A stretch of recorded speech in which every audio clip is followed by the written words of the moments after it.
Next topic है हमारा mucopolysaccharidosis. Mucopolysaccharidosis का केस इन्होंने प्रेजेंट किया है कि एक 5 साल का बच्चा जो है उसके कोर्स फेशियल फीचर्स है, thick lips and a large tongue. ठीक है, ये कोर्स फीचर्स हैं उसके कि उसकी थिक लिप्स हैं, लार्ज टंग है। बच्चे को progressive loss of developmental milestones हुआ है, ठीक है, और severe mental retardation. Lumbosacral kyphosis भी उसको प्रोमिनेंट है। ही हैज़ हेजी कॉर्नियास, ठीक है, कॉर्निया हेजी है। यूरिन की एग्जामिनेशन में रिवील हुए हैं डर्माटन एंड हेपेरन सल्फेट। ठीक है, तो एक टिपिकल केस है म्यूकोपॉलीसेकेराइडोसिस का। एक्चुअली म्यूकोपॉलीसेकेराइडोसिस जो है ना, ये एसोसिएटेड होती है लाइजोसोमल एक्यूमुलेशन ऑफ पार्शली डीग्रेडेड म्यूकोपॉलीसेकेराइड्स। ठीक है, लाइजोसोम्स के अंदर जो है ना वो पार्शली डीग्रेडेड जो म्यूकोपॉलीसेकेराइड्स हैं वो इसमें एक्यूमुलेट हो जाते हैं। तो इसकी एज ऑफ ऑनसेट, सिवियरिटी और पैटर्न जो है ना क्लिनिकल रेडियोग्राफिक फाइंडिंग्स का, ये हमें हेल्प करता है कि हम इसको डिस्टिंग्विश करें between the various types of the mucopolysaccharidosis. ठीक है, अगर आप यहाँ पे देखो, ये कुछ रेडियोग्राफिक फाइंडिंग्स इसने बताई हैं कि इसमें हमें ना डिस्टिंक्ट पैटर्न मिलता है रेडियोग्राफ पे, उसको हम कहते हैं डिस्टोसिस मल्टीप्लेक्स। क्या कहेंगे उसको हम? डिस्टोसिस मल्टीप्लेक्स।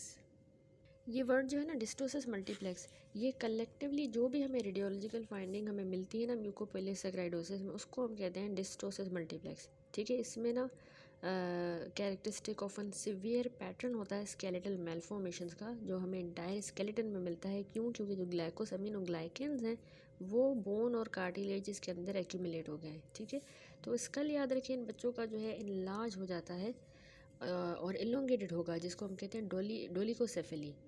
इनलार्ज और इलोंगेटेड स्कल होगा। कैलवेरियम इनका थिक होता है। ठीक है, sella is J wooden shoe shaped और बूट शेप्ड, यानी जो सेला टर्शी का होता है ना ये जे शेप का हो जाता है। क्यों? क्योंकि एबनॉर्मल इलोंगेटेड हो जाता है, डीपन अपीयरेंस हो जाती है सेला टर्शी का की सेला टर्शी का, जहाँ पे हमारे पिट्यूटरी अंदर डिप्रेशन फ्लाई कर रहा है। ठीक है, मैक्रोसेफेली हेड साइज बड़ा हो गया है, सूचर सेपरेट हो गए हैं, वो हाइड्रोसेफेलिस की वजह से हो सकता है, अर्ली हाइड्रोसेफेलिस। क्रेनियम थिकनिंग हुई हुई है। ठीक है, डिप्लोइक स्पेस थिक हो गए हैं, कैंचुलस बोन के layer between the inner and outer skull table. अच्छा, वर्टिब्रल बॉडीज़ की अब मैं बात करूँ, ये हो गया क्रेनियोफेशियल। स्पाइन फाइंडिंग्स में जो है वर्टिब्रल बॉडीज़ होती है ना, लोअर थोरेसिक की भी और अपर जो लंबर एरियाज़ हैं उनमें हमें बीकिंग मिलती है of the anterior inferior surface caused by the hypoplasia of the anterior superior areas.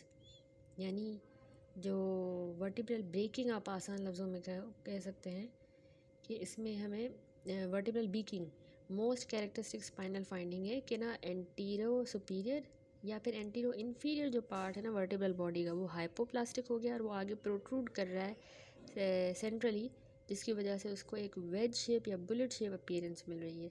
यहाँ पर ही आपको वर्टिब्रल बॉडीज़ की ये खास जो है फाइंडिंग मिल रही है, बीकिंग जिसको कह रहे हैं। इन्फीरियर बीकिंग जो है वो म्यूकोपॉलीसेकेराइडोसिस 1 और 2 में ज़्यादा कॉमन है। सेंट्रल बीकिंग जो है वो कॉमन है म्यूकोपॉलीसेकेराइडोसिस 4 में, जिसको मोरक्वी सिंड्रोम कहा जाता है। ठीक है, देन उसके बाद इसके अलावा रिब्स जो है याद रखें, रिब्स में क्या होगा कि थिकन्ड हो जाती हैं, सिवाय where they join the spine they have an oval shaped appearance. ठीक है, रिब्स की जो है वो एक ओवर शेप्ड अपीयरेंस हो जाती है।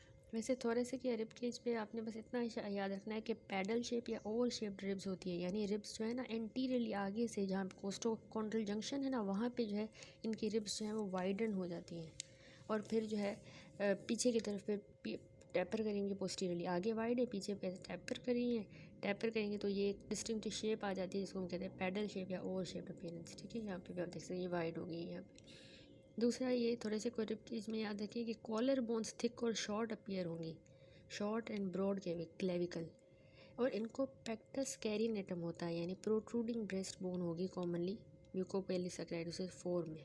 ठीक है, तो ये थोड़े से को रिब केज की फाइंडिंग्स हो गई। क्रेनियोफेशियल स्कल फाइंडिंग देखी हमने। वर्टिब्री में बस आप इतना याद रखिए कि वर्टिब्रल बीकिंग एक तो हमें मिलती है, दूसरा ना काइफोसिस या गिब्बस डिफॉर्मिटी होती है, एंगुलर शार्प कर्व यूजुअली थोड़े को लंबर जंक्शन पे T12 से जो है L2 के दरमियान। क्यों? क्योंकि जो है ना हाइपोप्लेजिया हो गया और वेजिंग हो गई है वन और मोर वर्टिब्रल बॉडीज़ की। इसके अलावा ओडोंटोइड हाइपोप्लेजिया या डिस्प्लेजिया कह रहा है कि अंडर डेवलपमेंट हो जाती है या एब्सेंस हो जाती है इनके जो ओडोंटोइड प्रोसेस होता है dense of the access C2 का, उसका हाइपोप्लेसिया डिस्प्लेसिया अंडर डेवलपमेंट, ये बहुत क्रिटिकल है, लाइफ थ्रेटनिंग फाइंडिंग है जो हमें 1, 2, 4, 6 म्यूकोपॉलीसेकेराइडोसिस में मिलती है। एंड लास्टली एक और बात कि इनका एटलैंटो एक्सियल जो जॉइंट होता है उसकी इनस्टेबिलिटी भी है। क्यों? क्योंकि ओडोंटोइड का हाइपोप्लेसिया है और लिगामेंट्स लैक्स हैं, स्पेशली टाइप 4 में। तो इन बच्चों में सर्वाइकल स्पाइनल कॉर्ड कंप्रेशन हो सकती है, माइलोपैथी हो सकती है, फिर इनकी अर्जेंट सर्जिकल स्टेबलाइजेशन करनी होगी। ठीक है, इसके अलावा है पोस्टीरियर स्कैलोपिंग, कनकेविटी या erosion posterior surface of the vertebral body में due to the dural thickening और ग्लाइकोसेमिनोग्लाइकन डिपोजिशन, उसकी वजह से पोस्टीरियर स्कैलोपिंग हो जाती है, यानी इरोजन या कनकेविटी। तो ये हो गई स्पाइन की फाइंडिंग जो डायग्नोसिस और मैनेजमेंट के लिए बहुत क्रूशल है। ठीक है, दूसरी आती है पेल्विस की और लॉन्ग बोन फाइंडिंग। कह रहा है कि जो डिस्टल ह्यूमरस और अल्ना है उसमें हमें एबनॉर्मल एंगुलेशन मिल सकती है। अच्छा, पहले आप ये आ जाए हैंड एंड रिस्ट की फाइंडिंग पे। ठीक है, तो अल्नस और जो है ना ये डिस्टल ह्यूमरस उसमें एंगुलेशन मिल सकती है। मैड लंग्स डिफॉर्मिटी इसको कहते हैं, मैड लंग्स डिफॉर्मिटी। ठीक है, दूसरा अब याद रखें हैंड और रिस्ट में एक और फाइंडिंग होती है bullet shaped metacarpal bone hand की जो होती है छोटी होती हैं ब्रॉड, और वो टैपर करेंगी टू अ पॉइंट प्रॉक्सिमली, बिल्कुल बुलेट की तरह लगेंगी। ठीक है, दूसरा शॉर्ट और ब्रॉड फेलेंजीज होंगे, कार्पल बोन इरेगुलर्स होंगी और इंटरकार्पल स्पेसेस जो हैं वो भी वाइडन होंगी। अब पेल्विस पे और लॉन्ग बोन की फाइंडिंग को देखें तो पेल्विस इनका जो है ना उनमें flaring of the iliac bone हो सकती है, शैलो एसिटेबुलर एरिया, प्रोग्रेसिव कोक्सा वैल्गा। एक तो पॉइंट ये याद रखें कि इनमें इलियक फ्लेयरिंग होती है, यानी राउंडेड और फ्लेयर्ड इलियक विंग्स होंगे। अपर पार्ट जो है ना पेल्विस का वो फ्लेयर्ड होगा, राउंड होगा। दूसरा, इलियम की इन्फीरियर टैपरिंग होगी, लोअर पार्ट जो है वो नैरो टैपर्ड होंगे और एसिडेबुलर रूफ पे रीजन पे मर्ज करेंगे। हिप डिफॉर्मिटी होगी जिसको हम कह रहे हैं ये कोक्सा वेल्गा, हिप डिफॉर्मिटी कोक्सा वेल्गा, यानी नेक और जो शाफ्ट ऑफ द फीमर है उसका एंगल ज़्यादा हो गया है और एसिडेबुलर डिस्प्लेसिया होगा। इनकी ब्रॉड डायाफाइसिस होगी। ठीक है, मेन जो शाफ्ट होती है वो वाइड होगी और एपीफाइसिस का डिस्प्लेसिया यानी हाइपोप्लेसिया या एबनॉर्मल डेवलपमेंट।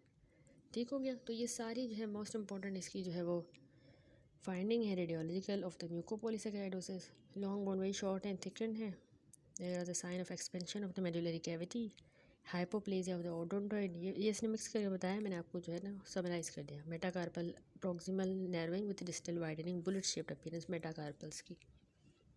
तो आपने याद रखना हैंड एंड रिस्ट फाइंडिंग्स हैं, पेल्विस और long bone, thoracic and ribcage and spine findings and craniofacial skull findings. ठीक है, अब आ जाए सबसे पहली टाइप पे। वैसे म्यूकोपॉलीसेकेराइडोसिस जो है इसमें बस यही मसला है कि लाइसोसोमल स्टोरेज डिजीज़ है बच्चों में, जो है कुछ स्पेसिफिक एंजाइम डेफिशिएंट होते हैं या एब्सेंट होते हैं, तो उससे जो है ना ब्रेक डाउन नहीं हो जाता, long sugar molecules glycosaminoglycan break down नहीं हो पाते। उनको हम म्यूकोपॉलीसेकेराइडोसिस पहले कहते थे लेकिन ये अब ग्लाइकोसेमिनोग्लाइकन कहते हैं, तो वो ब्रेक डाउन नहीं होते। तो ब्रेक डाउन नहीं होंगे तो एक्यूमुलेट होंगे लाइसोसोम्स में और सेल्स डैमेज करेंगे, tissue swelling, multi organ dysfunction. तो इसमें बहुत सी टाइप्स होती हैं जिसमें आपने याद रखना है मेन की 6 टाइप्स हैं। तो म्यूकोपॉलीसेकेराइडोसिस टाइप 1 जो है इसको हम कहते हैं हर्लर सिंड्रोम। इसमें क्या है, हर्लर सिंड्रोम में ना अल्फ़ा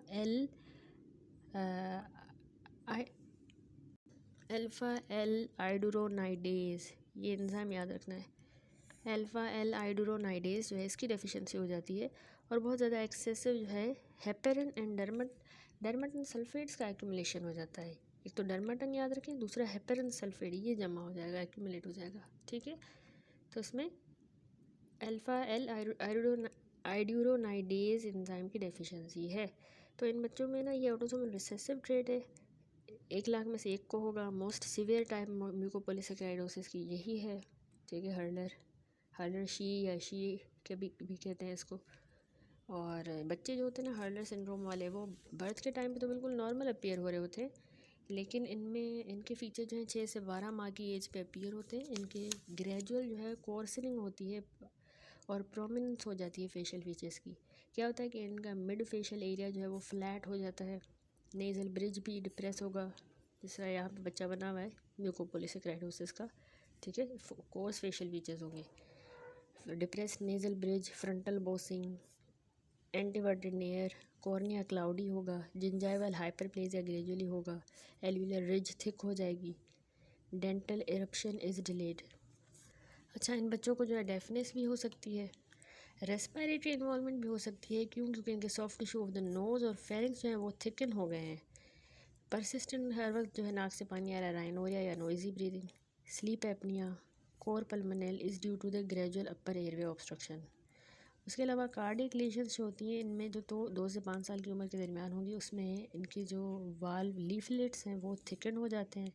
सूडो एथेरोमेटोसिस कोरोनरी आर्टरीज़ की, कार्डियोमायोपैथी, कंजेस्टिव हार्ट फेलियर। ठीक है, तो हर्लर सिंड्रोम टाइप 1 म्यूकोपॉलीसेकेराइडोसिस में यही है, कोर्स फीचर्स है, कॉर्निया क्लाउडिंग है, स्केलेटल एब्नॉर्मलिटीज़ में dysostosis multiplex, enlarge liver, spleen, hepatosplenomegaly, development and delay या cognitive impairment in the severe form. ठीक है, मेजर टाइप्स इसने एक्सप्लेन किए। तो आगे यही बात सारा जो मैंने आपको बताया है, हेपेटोस्प्लीनोमेगेली डेवलप होती है फर्स्ट ईयर ऑफ लाइफ में, अम्बिलाइकल और इनग्वाइनल हर्निया भी होगा इनको, और बोन ग्रोथ इनकी ना डिले हो जाती है, तो मिनिमल लीनियर ग्रोथ होगी after 2 to 3 years of age, बहुत थोड़ी। बाकी फीचर्स ये कि इनको गिब्बस डिफॉर्मिटी हो जाती है, dorso lumbar kyphosis, large dolichocephalic head होगा, मैक्रोसेफेलिक, प्रोमिनेंट इनके फ्रंटल एरियाज होंगे, सूचर लाइन, जॉइंट इनका स्टिफ होगा, carpal tunnel syndrome, meninges thick हो गई हैं, हाइड्रोसेफेलस, थोरेसिक केज की कंप्लाइंस कम है। बाकी हम साइकोमोटर डेवलपमेंट देखिए वो भी रिग्रेस कर जाती है ग्रेजुअली 1 से 2 साल के बाद। इन बच्चों को ना जॉइंट स्टिफनेस की वजह से और बोनी इन्वॉल्वमेंट की वजह से इनकी फिजिकल एक्टिविटी भी कम होती है, लिमिटेड होती है, तो इनके लोअर लिम्स में कॉन्ट्रैक्चर्स हो जाते हैं और स्टिफ हैंड्स जो है वो बिल्कुल क्लॉ लाइक हो जाते हैं। ठीक है, अगर हम इनका रेडियोग्राफ देखेंगे तो सारी वो फाइंडिंग जिनको हम कहते हैं डिस्टोसिया मल्टीप्लेक्स, वो हमें सारी इसमें मिलेंगी रेडियोग्राफी पे। ठीक है, और इसके अलावा हर्लर सिंड्रोम जो है ना कंफर्म कैसे होगा कि आपने ना एक्टिविटीज़ अल्फा एल आइडोरोनाइडेज एंजाइम की एक्टिविटी ल्यूकोसाइट्स में या कल्चर्ड स्किन फाइब्रोब्लास्ट में देखनी होती है, उसमें आपको मिलेगी।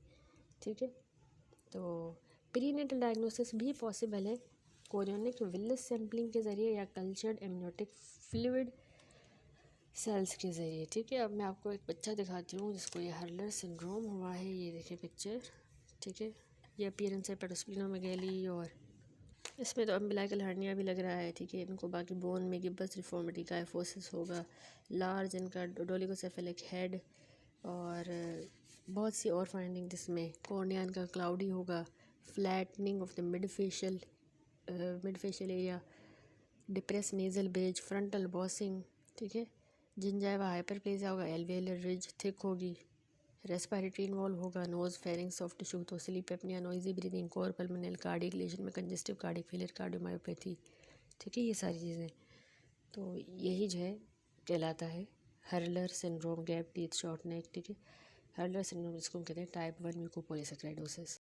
उसके बाद आ जाए second type of the mucopolysaccharidosis पे, which is the Hunter syndrome mucopolysaccharidosis type 2। ठीक है, हर्लर के बाद ये है हंटर सिंड्रोम। एक्चुअली इसकी भी आप पिक्चर देखिए, इसमें जो एंजाइम है ना वो आइडोरोनोसल्फेट सल्फाटेज एंजाइम की डेफिशिएंसी होगी। कौन सा एंजाइम है ये? अच्छा, इसमें जो एंजाइम है इसका नाम आपने अच्छी तरह याद रखना है, आइडोरोनेट सल्फाटेज, आइडोरोनेट सल्फाटेज। तो क्या होगा, वही डर्माटोन और हेपेरन सल्फेट जमा हो जाएंगे। तो म्यूकोपॉलीसेकेराइडोसिस की ही तरह 1 की तरह की फीचर होंगे, लेकिन इनकी कॉर्निया एक तो क्लियर होती है और दूसरा स्किन लेजन्स होंगी। इंटेलेक्चुअल डिसेबिलिटी मोस्ट केसेस में होती है और ये ना एक्स लिंक्ड है। ठीक है, अच्छा, इसकी 2 फॉर्म्स होती है। इसका पेशेंट भी मैं आपको अगर पिक्चर दिखाऊँ तो इसकी हंटर सिंड्रोम की 2 फॉर्म्स होती है, एक होती है टाइप ए। ठीक है, सीवियर टाइप जो है वो टाइप ए होती है, दूसरी टाइप बी होती है। ये बच्चा है जिसको हंटर सिंड्रोम हुआ है, सेम क्लिनिकल फीचर है जिस तरह हर्लर के थे, सिर्फ फ़र्क ये है कि यहाँ पे ऑनसेट जो है वो 1 से 2 साल की उम्र में हो जाता है और कॉर्निया इनकी क्लियर होती है। ठीक है, कोर्स ऑफ डिजीज़ भी इनमें हंटर में स्लो है, कोई कॉर्निया की क्लाउडिंग नहीं है, डेफनेस इनमें भी होगी। अच्छा, इनमें ना स्किन लेशंस होती हैं जिसको कहते हैं आइवरी रेज्ड पेप्यूल्स। ठीक है, इनको आइवरी रेज्ड पेप्यूल्स होते हैं, ये स्किन लेशन है। इसकी मैं आपको पिक्चर दिखाऊँ अगर अवेलेबल हो। ये देखें, ये आइवरी कलर का बिल्कुल इस तरह से ना आइवरी रेज्ड वाइट पेप्यूल्स है।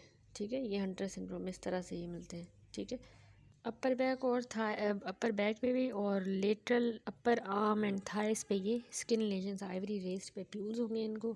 पेशेंट जो है ना सिवियर फॉर्म में वो सेकेंड या थर्ड डिकेड ऑफ लाइफ तक वो सर्वाइव कर जाता है। जिनको माइल्ड टाइप होती है उनकी इंटेलिजेंस याद रखिए नॉर्मल होती है पेशेंट्स की, और वो सिक्स या सेवन्थ डिकेड ऑफ लाइफ तक सर्वाइव कर जाते हैं। ठीक है।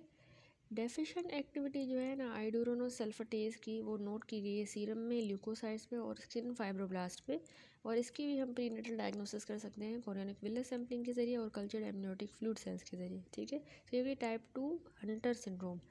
फिर आता है टाइप 4 म्यूकोपॉलीसेक्राइडोसिस, जिसको मोरक्वी सिंड्रोम कहा जाता है। इसमें क्या होता है मोरक्वी सिंड्रोम में, याद रखें कि जो है ना केराटिन सल्फेट और कॉन्ड्रोटिन 6 सल्फेट ये स्टोरेज है।